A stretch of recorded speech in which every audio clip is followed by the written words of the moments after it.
নমস্কার বন্ধুরা, আমি মল্লিকা বেদপুরাণ কাহিনী চ্যানেলে আপনাদের সকলকে স্বাগত। আজ আমি আপনাদের হনুমানজির জন্মকথা নিয়ে কিছু আলোচনা করব। তো আসুন কাহিনীটি শুরু করা যাক। পবনপুত্র হনুমানের মাতা অঞ্জনী, তিনি পূর্বজন্মে দেবরাজ ইন্দ্রের রাজমহলে এক অপরূপ সুন্দরী অর্থাৎ অপ্সরা ছিলেন। দেবরাজ ইন্দ্রের রাজমহলে তিনি নর্তকী ছিলেন। তখন তার নাম ছিল পুঞ্জিকস্থলা। পুঞ্জিকস্থলা ছিলেন অপরূপ সুন্দরী এবং চঞ্চল স্বভাবের। তার চঞ্চল স্বভাবের জন্য তিনি একদিন এক ধ্যানমগ্ন ঋষিকে উপহাস করেন, ফল ছুঁড়ে ধ্যান ভঙ্গ করেন। আর ঋষি তখন ক্রোধিত হয়ে পুঞ্জিকস্থলাকে অভিশাপ দেন এবং বলেন যে তোর বানরকুলে জন্ম হবে। পুঞ্জিকস্থলা নিজের ভুল বুঝতে পেরে ঋষির কাছে ক্ষমা প্রার্থনা করেন এবং অভিশাপ ফিরিয়ে নিতে অনুরোধ করেন।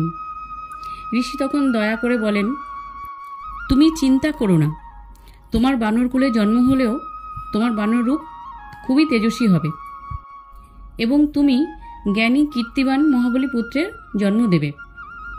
পুত্র সন্তান জন্মের পর তুমি এই শ্রাপ থেকে মুক্তি পাবে।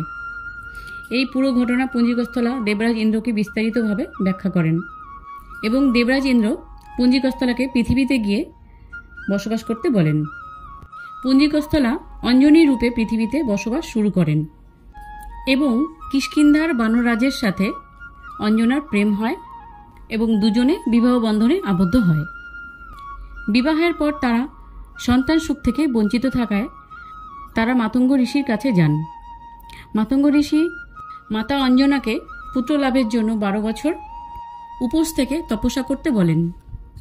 মাতা অঞ্জনীর তপস্যায় বায়ুদেব প্রসন্ন হয়ে বরদান দেন যে তোমার অগ্নি, সূর্য, সুবর্ণ, বেদ, বেদাঙ্গের উদাহরণস্বরূপ বলশালী পুত্র লাভ হবে। এই বরদান লাভের পর মাতা অঞ্জনী ভগবান শিবের তপস্যা করেন।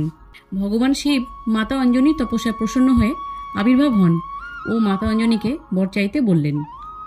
মহাদেবকে মাতা অঞ্জনী তার শ্রাপের ঘটনা বললেন এবং মহাদেবকে বালরূপে তার গর্ভ থেকে জন্ম নেওয়ার জন্য অনুরোধ করলেন।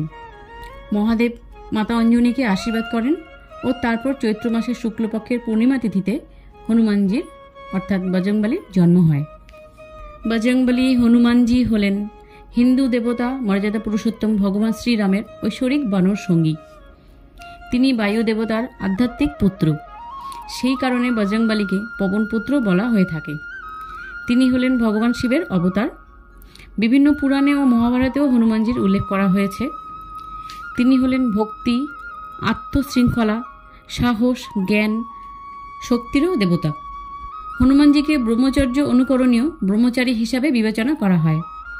ত্রেতা যুগে কেশরী ও মাতা অঞ্জনার ঘরে পুত্ররূপে জন্মগ্রহণ করেছিলেন, তাই হনুমানজিকে কেশরী নন্দন ও অঞ্জনী পুত্র বলা হয়ে থাকে। তো বন্ধুরা, এই ছিল হনুমানজির জন্মকথা এবং হনুমান জয়ন্তীর কিছু কথা। যদি ভিডিওটি ভালো লেগে থাকে তাহলে প্লিজ আমার চ্যানেলটি লাইক ও শেয়ার করে দেবেন আর সাবস্ক্রাইব করে পাশের বেল আইকনটি প্রেস করে দেবেন। তাহলে নতুন কোনো ভিডিও পোস্ট করার সাথে সাথেই আপনাদের কাছে নোটিফিকেশান পৌঁছে যাবে। সবাই ভালো থাকবেন। ধন্যবাদ।